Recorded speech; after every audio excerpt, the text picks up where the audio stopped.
This video is going to cover the work for Project 4, Collage 2, Day in the Life, featuring Sandy Skoglund's art. In class, we had gone to Sandy Skoglund's website, we had clicked on a few images, and we found that she makes these surreal images out of sculpture and within a 3D environment. And then she takes pictures of them, she colors them, sometimes she colors them in person, other times she colors them in Photoshop afterwards. We're going to be doing a very similar type of project. Our project is going to look something more along the lines of these that you see here, where you are in a space with different poses within the same space, and then we're going to color it afterwards. A few more quick ones just to show you. This is the colorized version. This is the regular version. Now, in order to do this project, you do have another option here, which I mentioned in class, which you could do of you interacting with yourself without the background. That's another option for you. So there's only two options. Here's another good one, and then I'm going to start the project. So this is this one student in the same environment, and then here's the colorized version. Okay, so how do you begin this project? Well, the first part is that you need images shot.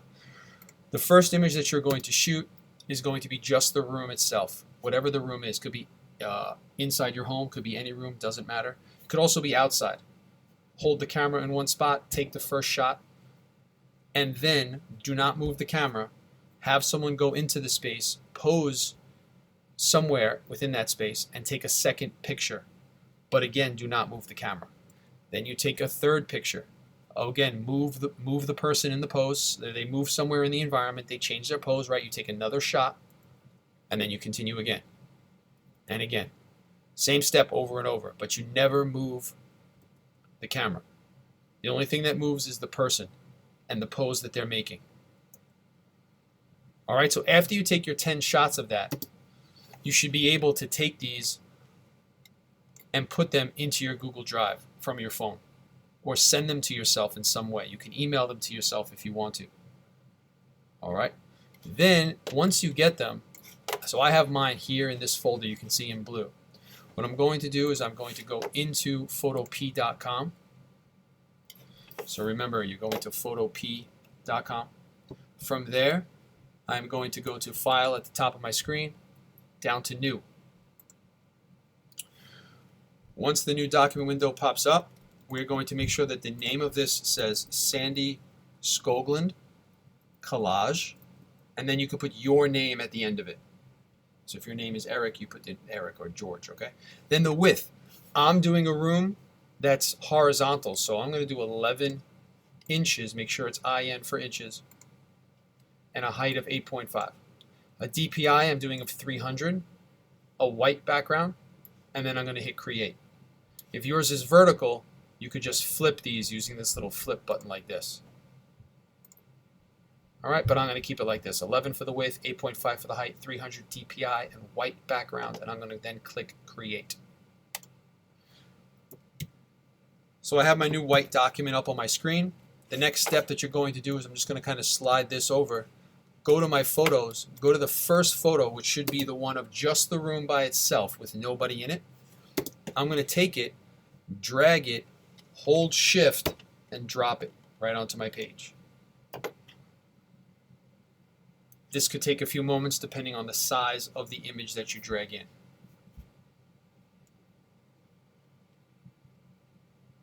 Okay, there it is. Looks good. Then what you're going to do is make sure you go to the top, click the little checkbox to confirm it at that size. If it fills up your screen, it's fine. It should be pretty big like that. If you have any problems, let me know and I'll show you what to do. You can always share your screen with me. But there's the first image, right? And that first image is just like I said, the background with nobody in it. The next step, I go to the next photograph. I drag the next photograph in. I hold Shift again and I let go.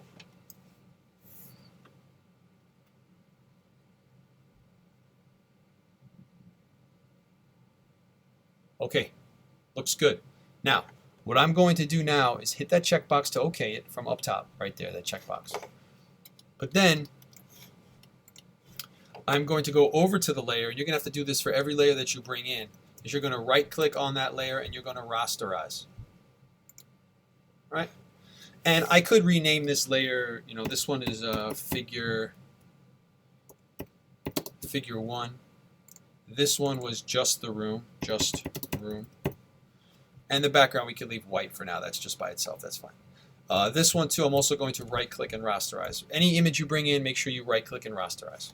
All right, so I'm on the figure 1 layer. Now what I'm going to do is go over to my toolbar. I'm going to select a tool that I want to use. In this case, I think I'm going to use the lasso tool. You could try any of them, doesn't make a difference, whichever one you feel comfortable with.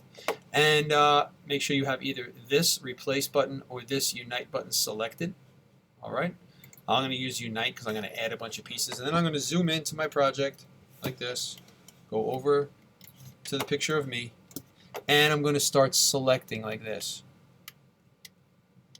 Now I like to work in little chunks, right, where I make like a selection like this, and then I keep going. It's allowing me to add because I have the add button selected up here at the top left corner.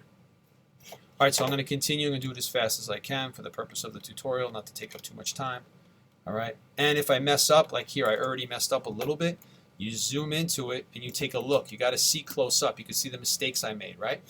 This button at the top corner up here, this is subtract. So if I hit subtract, I could now get rid of anything I messed up like this. Make little selections around the pieces I want to get rid of. But then I can go back to unite, the top, and now I can continue to add.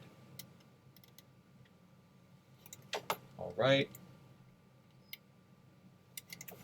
Good.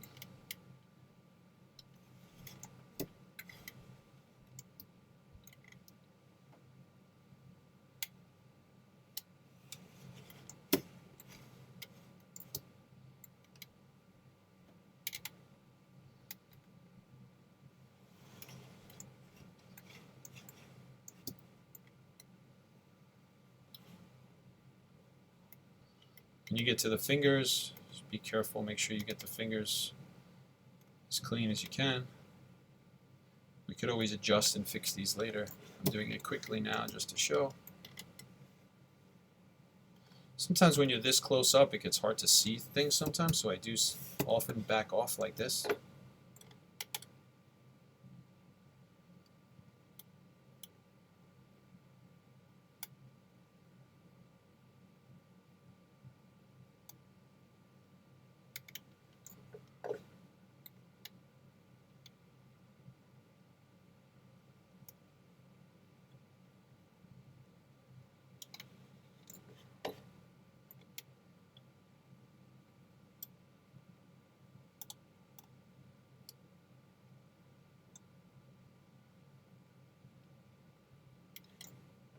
Okay, once I have my entire selection, just like what you see here on my screen, all I have to do is go over to the layer itself. This is the layer that I was on where I made the selection.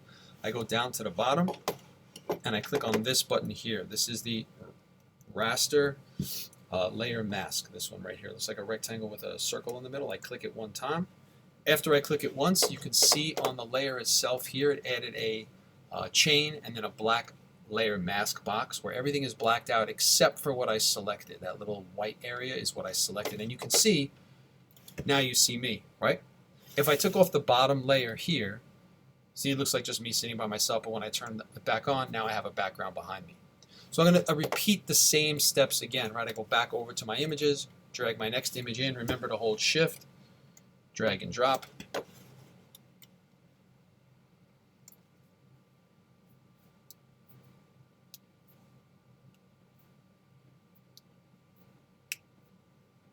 Okay, that one drops in. I do the same thing. I double click the layer here. I confirm it first with the checkbox up top, right? Double click the layer itself, call it figure 2. Right click on it, rasterize it, all the same steps, and then I go back over to it. I actually zoom in like this, right, nice and close. Take my lasso tool again, and I start creating a selection of this new one. So there should be a selection on every layer that you have a person or a figure on, you know. If you wanted to use your pet for this, by the way, you could. Like if you had a dog and you take a picture of the backyard first and then let your dog out. Thing is, the dog moves real fast. So unless they like, you know, are slow moving. If they're slow, then it might work really nicely. But if they go fast, pictures are all going to come out blurry. Unless you have a good camera that can capture action. or a good cell phone camera that can capture action. Alright, so I'm making another selection here. This is the second layer that I brought in. I'm actually going to switch to the polygonal lasso tool, hit the add button, and I'm just going to add like this.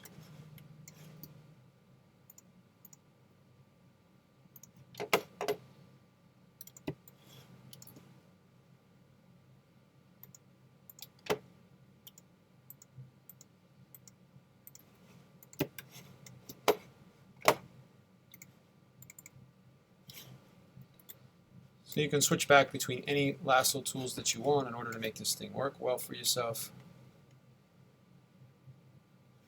If you make any mistakes, like I said, switch back and forth just between the add and the subtract button so you can get exactly the selection that you want. Any questions, you can ask me in class. Obviously, I will show you. You can always share your screen with me, and I'll help you that way.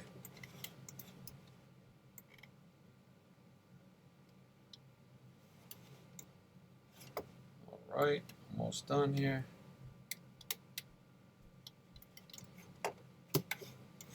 Alright.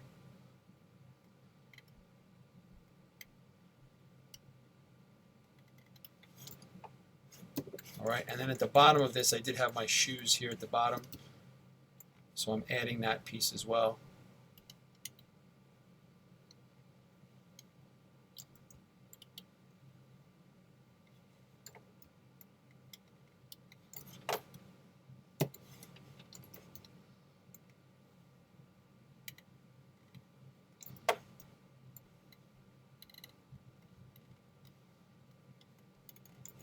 Okay, so I got all those pieces, and I do the same exact thing. I have a little bit of a leg here too, it looks like. Got to get that also. So just be careful what you select. Make sure you get all of yourself in the selection each time. Okay, then I go to the layer. I click that same button at the bottom, the layer mask button. There it is. And so now it looks like I have 2 people in the room. Once you have done all of your pieces, what you're going to do is double click on the layer itself and then go to color overlay. You can choose any color that you'd like and then choose the blending mode of overlay. You can try the other ones and see what comes up. You could try multiply like that. That could work. Multiply. I mean, you could really try any of them, see what you like. You can do that to every figure. You can do color overlay to each one. Right? And then for the background, you can go to the just room layer, double click that one, and hold on a second.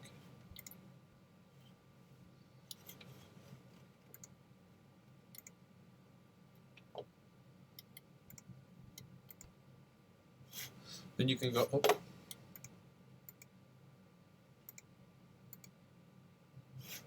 go to the just room layer, double click, go to color overlay, and then choose something different for that.